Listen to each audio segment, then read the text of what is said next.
Yes, Commander? Carry on, Presley. Yes, ma'am.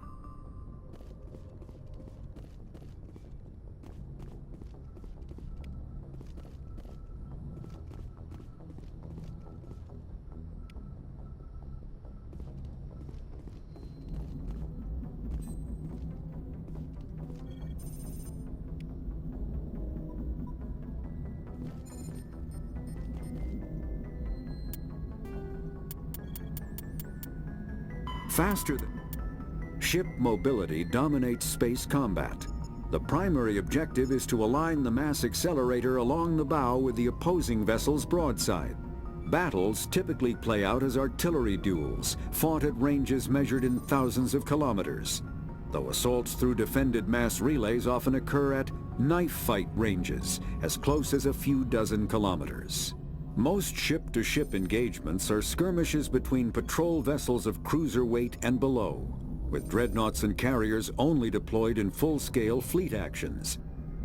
Battles in open space are short and often inconclusive, as the weaker opponent typically disengages.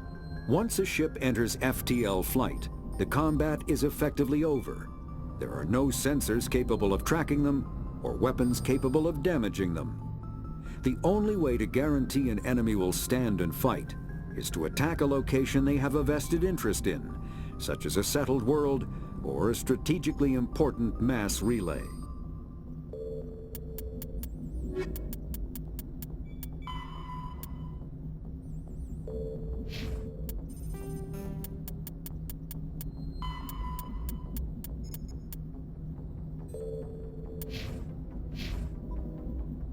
I prefer gold to silver, you know, for my medal.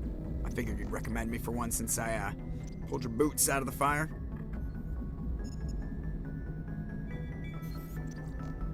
Saving my boots from burning lava is part of your job, Joker. We don't give medals to soldiers for doing their jobs. That figures. Just get me a nice card and a cake. No coconut, though. I hate that crap. So, Commander, why don't you tell me why you're really here?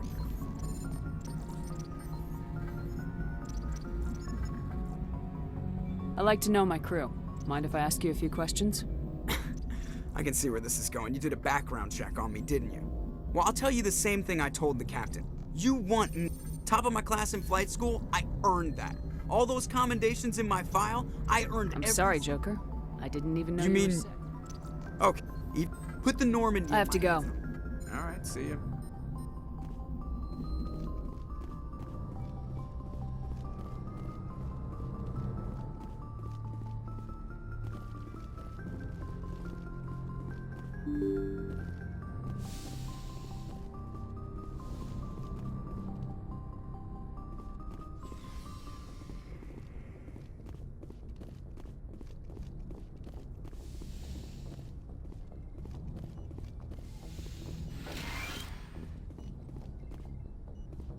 Yes, Commander?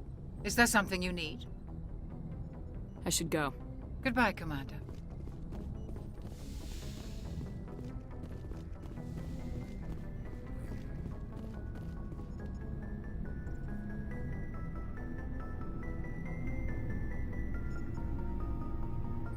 Commander, do you have a minute? I always make time for my officers. Off the record, I think there's something wrong here. This Saren is looking for records on some kind of galactic extinction, but we can't get backup from the Council? Sorry, Commander. There's writing on the wall here, but someone isn't reading it. The Council doesn't want to believe anything's wrong. I'd call it human nature, but... I hear you. It just seems like a group that's been around as long as the Council should see this coming. It's funny, we finally get out here, and the final frontier was already settled, and the residents don't even seem impressed by the view. Or the dangers. Well, well. You're a romantic. Did you sign on for the dream, Malenko? Secure a man's future in space? Yeah, I read a lot of those books when I was a kid, where the hero goes to space to prove himself worthy of a woman he loves, or, you know, for justice. Or maybe I was a romantic in the beginning, but I thought about it after brain camp. Biotic acclimation and temperance training. I'm not looking for the dream. I just want to do some good. See what's out here. Sorry if I got too informal. Protocol wasn't a big focus back in Bot. Tell me about it. Biotic acclimation and temperance didn't last past the airlock. To the kids they hauled in, it was brain camp. Sorry, hauled in is unkind. We were encouraged to commit to an evaluation of our abilities so an understanding of biotics could be compiled. There are worse results of accidental exposure to element zero in the womb. Beats the brain tumors some kids grew up with.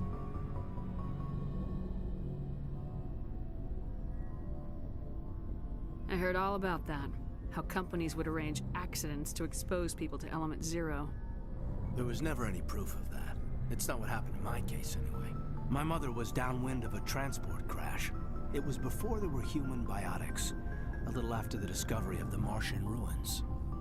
It only gets iffy around 63 when Kinetics was running out of first-gen subjects. Until then, they'd relied on accidentals. A bunch of guys in suits show up at your door after school, and next thing you know, you're out on Jump Zero. Jump Zero is Gagarin Station, right? What's it like?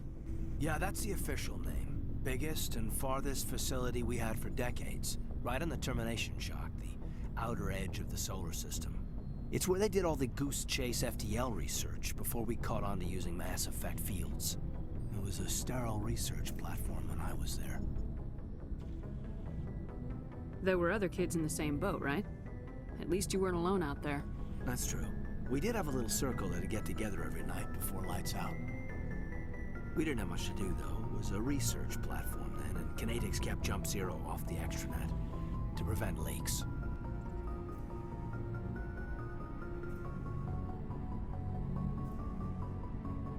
You were all teenagers. I'm sure you found other ways to occupy the time. I'm not the sort who does that kind of thing, Commander. Not lightly, anyway. There was a girl I spent a lot of time with, but we kept our clothes on. Rana. She was from Turkey. Her family was very rich. But she was smart and charming as hell. Beautiful, but not stuck up about it. Like you, I guess. Ma'am. Sounds like she was special to you. She was. Maybe she felt the same. But things never felt together. Training, you know. You know of any intentional exposures for certain? No one knows. Doesn't mean they didn't happen. As big as the exposures were, it was hard to track down accidentals. It was different then. No one knew the potential, so there wasn't a lot of regulation. Anything Kinetics did was gold. I'm not saying they intentionally detonated drives over our outposts, but in retrospect, they were damn quick on the scene. Jump Zero's a long way from home. What was it like?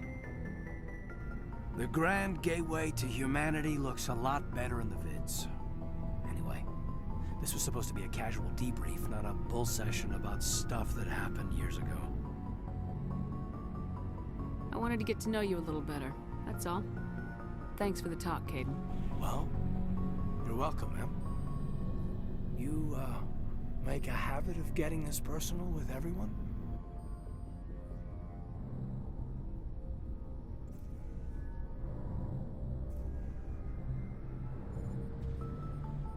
I didn't say I did this for the whole crew.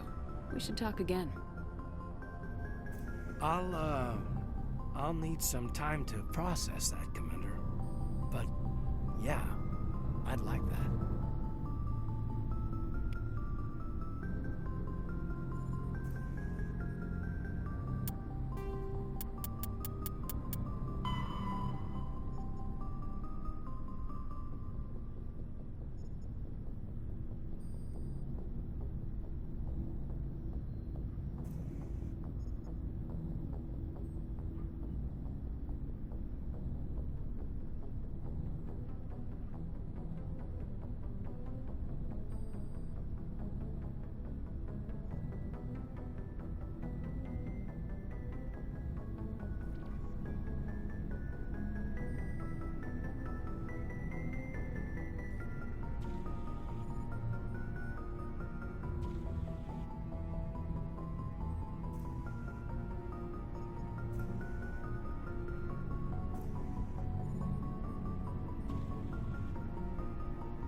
Commander, are you coming to check up on me? You look much better. How are you feeling? Dr. Chakwas assures me I am going to be fine. I was impressed with her knowledge of Asari physiology. You're in good hands. Dr. Chakwas knows what she's doing. I never properly thanked you for saving me from the Geth, Commander. If you hadn't shown up,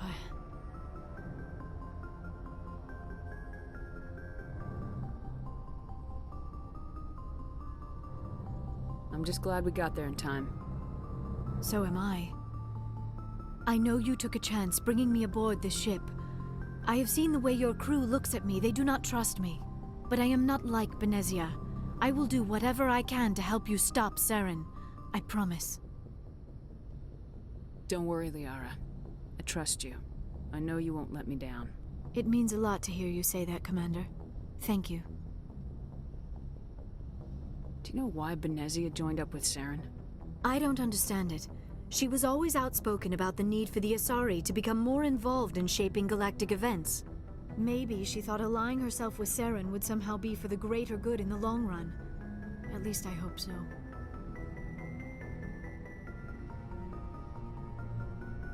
Any chance she's in this for power or personal gain? No, not the Benezia I knew. But I hadn't spoken with my mother in many years. She may have changed.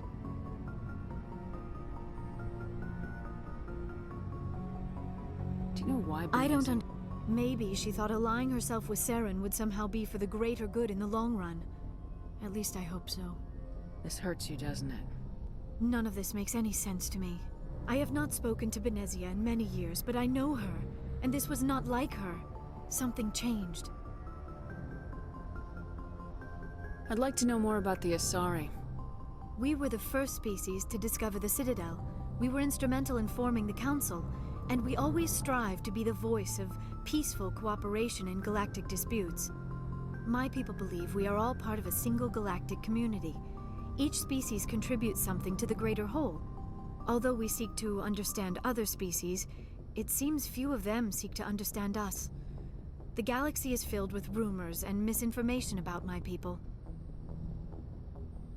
Like what? Most of the inaccuracies are centered around our mating rituals. My species is monogendered. Male and female have no real meaning for us. We still require a partner to reproduce. This second parent, however, may be of any species and any gender. I don't understand. Your species can mate with anyone? Mating is not quite the proper term, not as you understand it. Physical contact may or may not be involved, but it is not an essential element of the union. The true connection is mental. Our physiology allows us to meld with other beings. We can touch the very depths of their minds.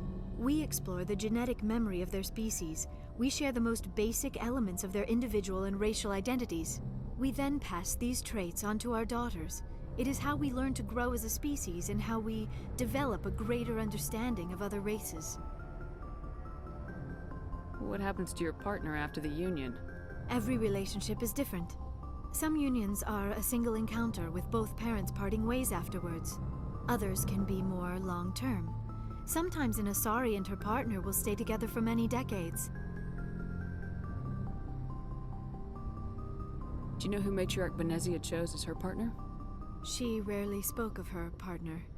Though I know my father, if you want to use that term, was another Asari.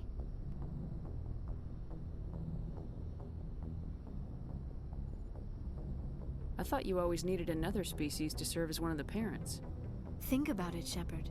If we were not able to mate with our own species, we would have died out long before we ever mastered spaceflight and left our homeworld.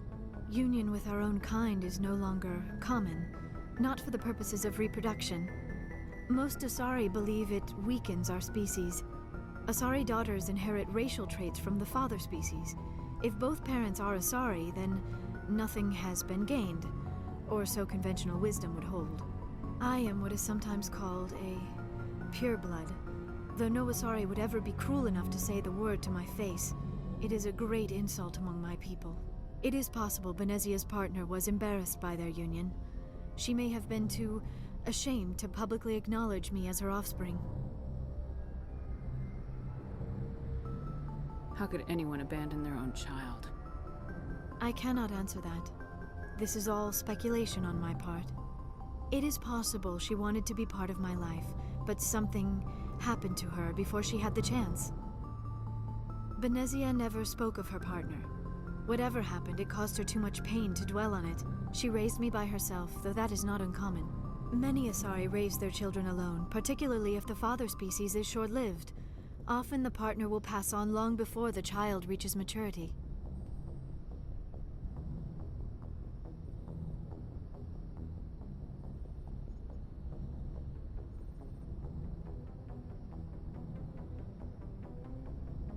Do you know who Matriarch Benezia chose? She rarely spoke of her partner.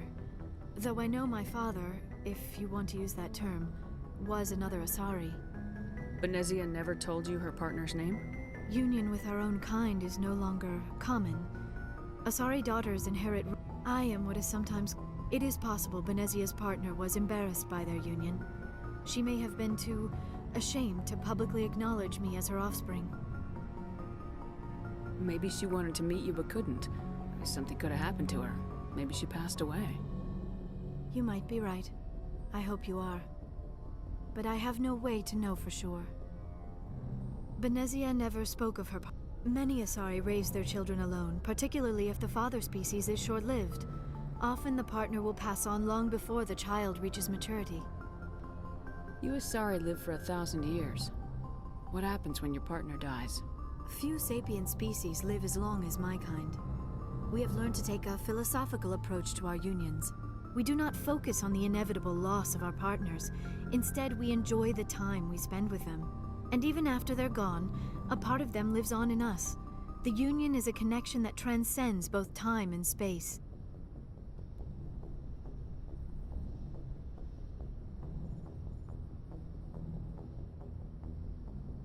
I should go. Goodbye, Commander.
Commander, good to see you.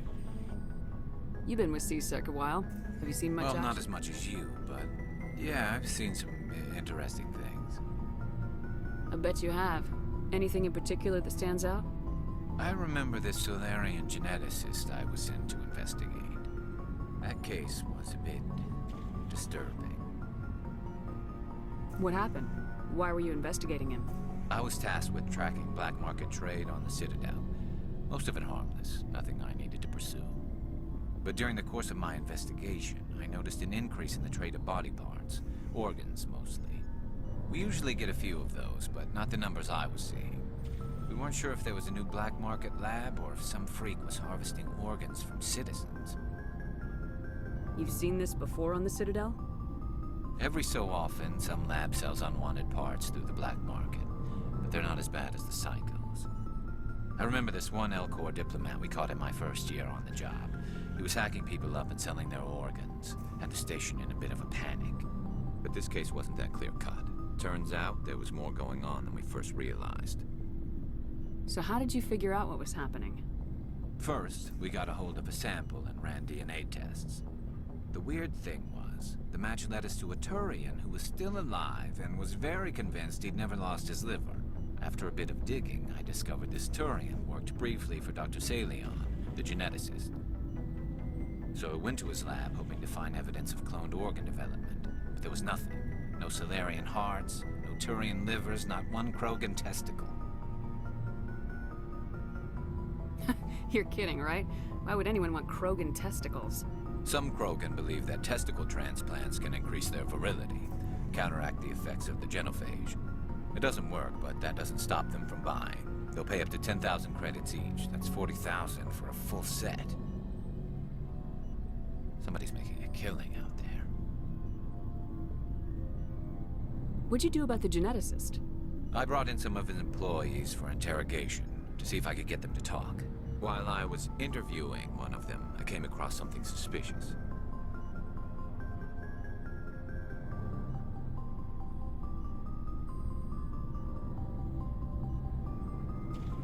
Good thinking. Lackeys are always easier to scare. Exactly. Though in this case it paid off in a different way. One of my detainees started bleeding profusely during the interview. We offered to patch him up and he got frantic, freaked out. I ordered a full exam to find out what was going on. Our medics found incisions all over his body, some of them fresh. That was our big break. These people weren't just Dr. Salion's employees. They were test tubes. Walking, living test tubes.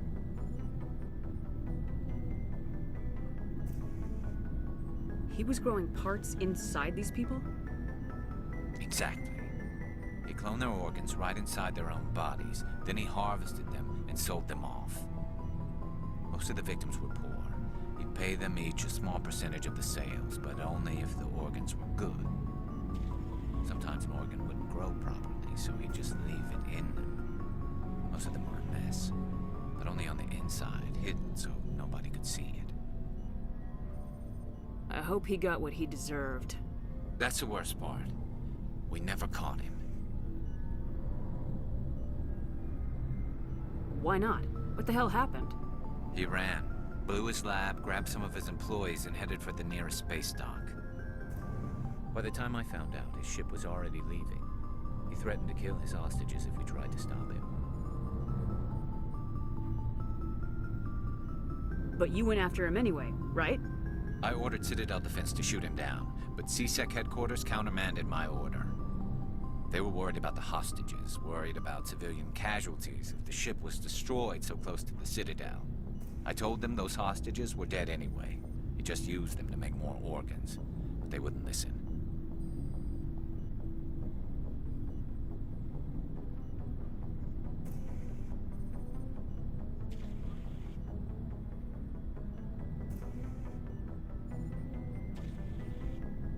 No wonder you hated it there. Those idiots just let him fly away.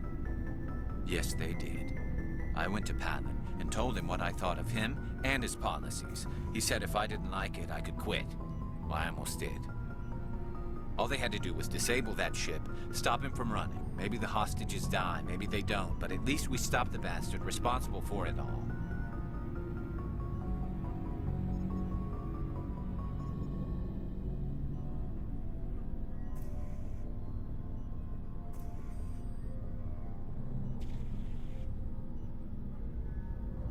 A few casualties is a small price to pay to stop someone like that. Yeah, exactly. I mean, those hostages might be wishing they'd died by now anyway. Just wish I could have stopped him. That's all.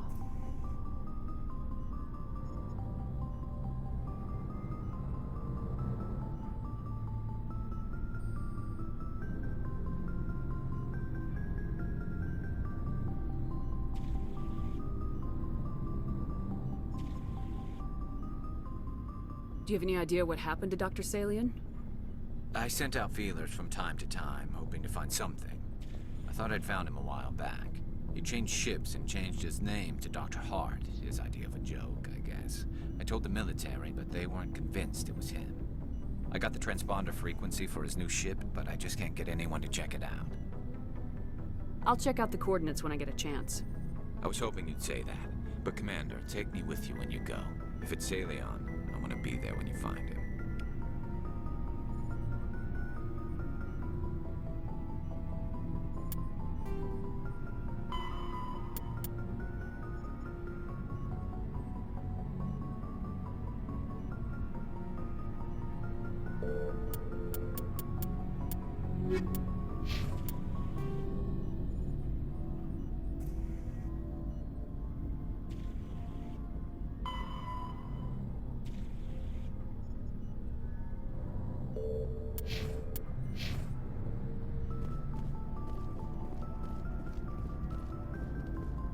What do you want, Shepard? Why did you become a mercenary? Lots of reasons. Such as? Such as, I needed to get out of our system. I needed to eat. I needed to survive. Why not stay and help your people? I tried to help. That's why I had to leave. What happened? I was betrayed. I was head of a small tribe. We were trying to restore order after the war, but the other tribes were against us. They followed Jared, one of the few warlords who survived the war with the Turians. But he was old, and so were his ideas. He wanted to continue the war. He wanted us to fight. Turians, Solarians, each other. It didn't matter who, as long as we were fighting. What did you want? I just wanted Jared to shut up, to stop his ranting. I wanted him to stop leading the tribes astray. But he couldn't understand how much things had changed. We didn't have the numbers to go to war. Even if we did, the genophage made sure we couldn't replenish our numbers fast enough. I told them all to forget about war. We needed to focus on breeding, at least for one generation. And for a while, we were getting through. Some of the tribes started coming around. I take it the warlord didn't appreciate that. No, he didn't. He arranged a crush with the tribes, a meeting on neutral ground. He wanted to talk. We met at the Hollows, near the graves of our ancestors. The skulls of our dead laid bare to remind us where we come from, and where we all go. It's as sacred as any Krogan place can be. Violence is forbidden. Sounds like a trap to me. You must have suspected as much. I did. But when your father invites you to a crush, well, there are some laws that even we hold sacred. Jared was your father? He was, until that day. We talked, but we didn't get anywhere. When it was clear that I wouldn't join him, he gave the signal. His men leapt from the graves of our ancestors like Krogan undead. The few that were loyal to me died quickly. I escaped with my life, but not before I sank my dagger deep into my father's chest. That is why I left, and that's why I'll never go back.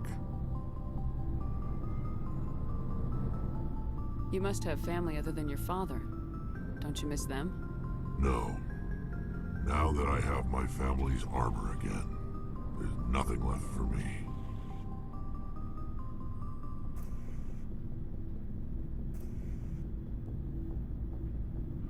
So long, Rex. Shepard.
Commander? Do you have a few minutes to talk? One-on-one? Sure. I was just watching some mail from home. Oh, before I go, we saw Caden in a news vid about the Normandy. He's cute. Later, sis. Let's pretend this never happened. Are you interested in the Lieutenant, Chief? No, ma'am. And anyway, Scuttlebutt says he's already sweet on someone. What's up? You didn't come by to eavesdrop on family mail. Your family seems to be important to you. Yeah, we've always been close. Me and my sisters especially. With Dad on duty so much, I had to help Mom raise them.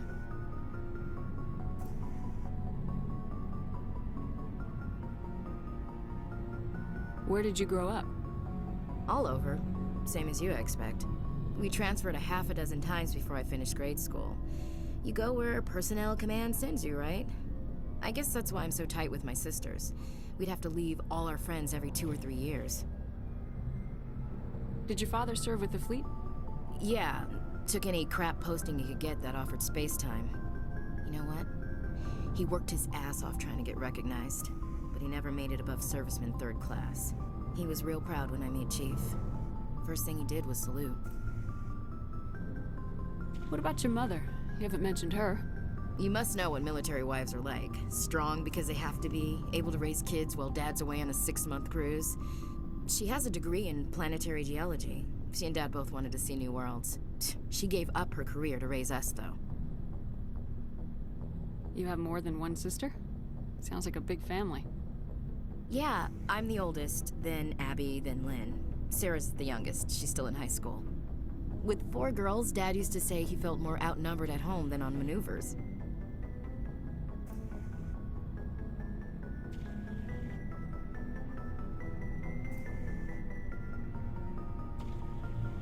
After helping raise them, your sisters still talk to you? Amazing. Things were tense between Sarah and me for a while. Then we bonded. Sounds like a story. Feel like sharing?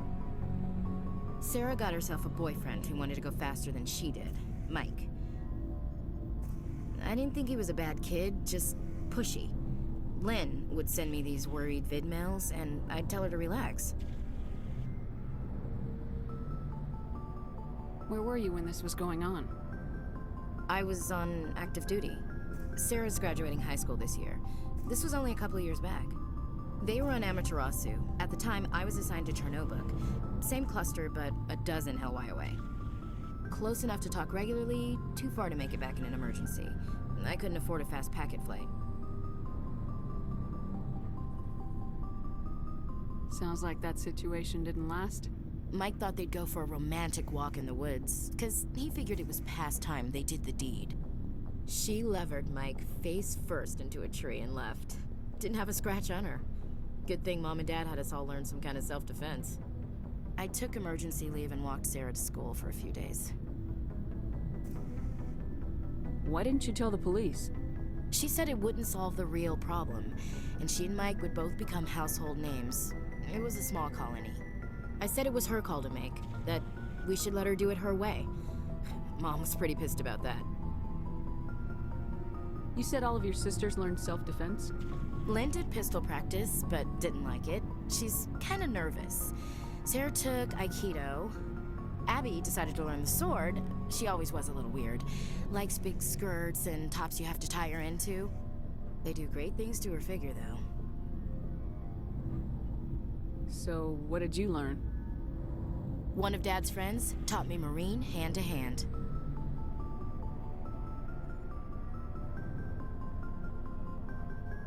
Did anything happen while you were home? My last day out, Mike was waiting for us. Sarah had told her friends, so everyone at school knew what he did. He wasn't happy. I wanted to snap him in half, but Sarah gave me this look, this let me handle it, I need to do this alone look. She kept her cool, God bless her, as he screamed in her face. She just let him vent. Then he tried to punch her. I swear, she just flowed around him. Next thing I knew, he's face down on the sidewalk, and there's blood everywhere.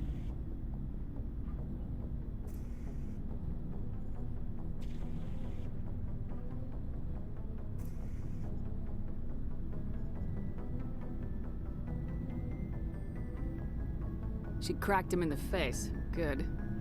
When he swung, she wasn't there anymore, and he fell. She helped him stop the bleeding and had me call an ambulance. She told the paramedics he fell. Before they took him to the hospital, Mike touched Sarah's arm. I thought he was gonna end up on the ground again. But he hung his head, whispered, "I'm sorry," and started crying. And she hugged him. The Williams women are a decisive bunch, Commander. We do things when we're ready. Not before, not after. Where was your father during this? Wasn't your family stationed near him? Dad always wanted to serve in space, but he wanted us to have real ground under our feet. He'd say, space is beautiful, but you can't raise a family there. I cannot rest from travel. I will drink life to the lees. All times I've enjoyed greatly, have suffered greatly, both with those that loved me and alone.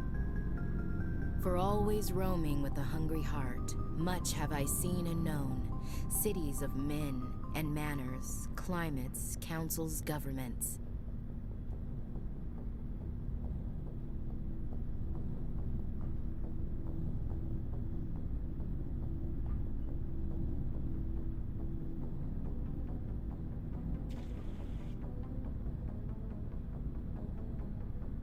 I didn't know you liked classical literature. Ulysses was my dad's favorite poem. Every time he shipped out, he recorded me reading it. He had a dozen versions when he retired. Does he still like it? I sure hope so. I read it to his grave every time I go home. Dad passed on a few years back. He's probably still watching, though. You mean from wherever we go after death? Dead on, Skipper. He's with God now. That's not a problem with you, is it? That I believe in God? You know that old saw, there's never an atheist in a foxhole? Well, I've been in a lot of foxholes. Yeah, I guess you have. I've met a few people who are really weirded out by my faith. Because I work in space, I can't believe in a higher power? Jeez. Hello, have you people looked out the window? How can you look at this galaxy and not believe in something? I should get back to my duties. Didn't mean to take up so much of your time. What's your opinion of the last mission? Not sure I buy Dr. Tassoni's story about her and her mom not talking. They're family, right? Not everyone's as close to their family as you are. Yeah, that's true. It's funny, I never really thought about that before. Too bad those ruins got destroyed. I mean, they lasted thousands of years. That's impressive. Dismissed, Chief. Ma'am.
Something I can do for you, Commander. Carry on, Adams. Aye, aye, Commander.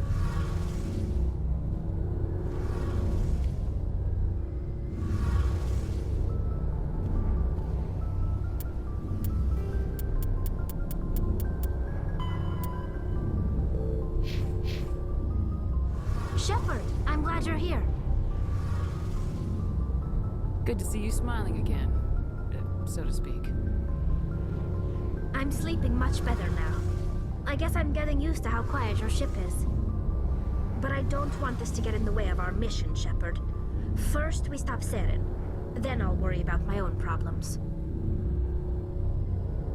I should go. See you later.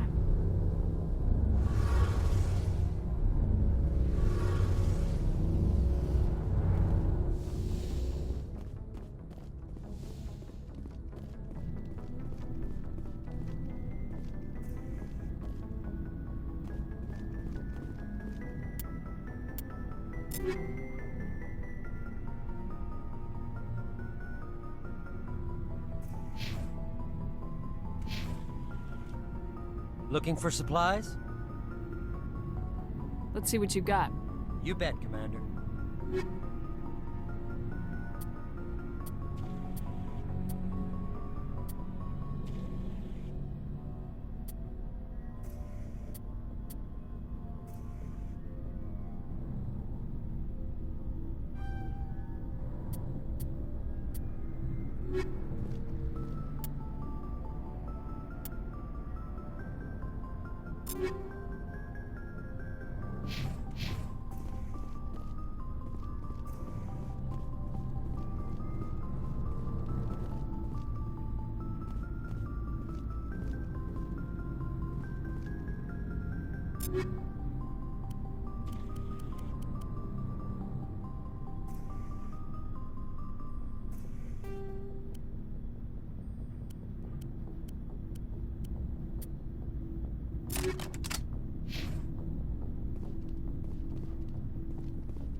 Message coming in.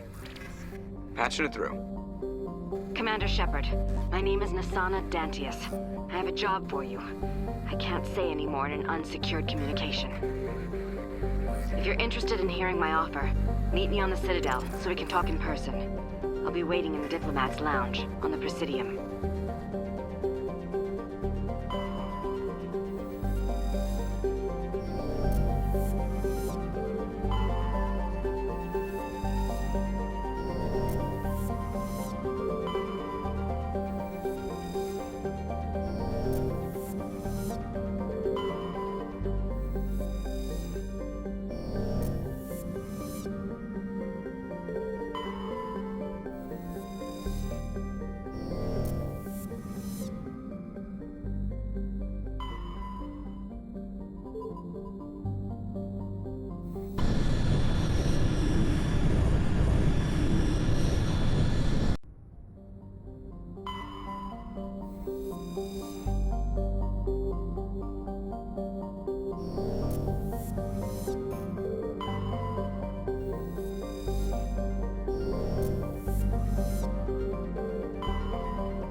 What?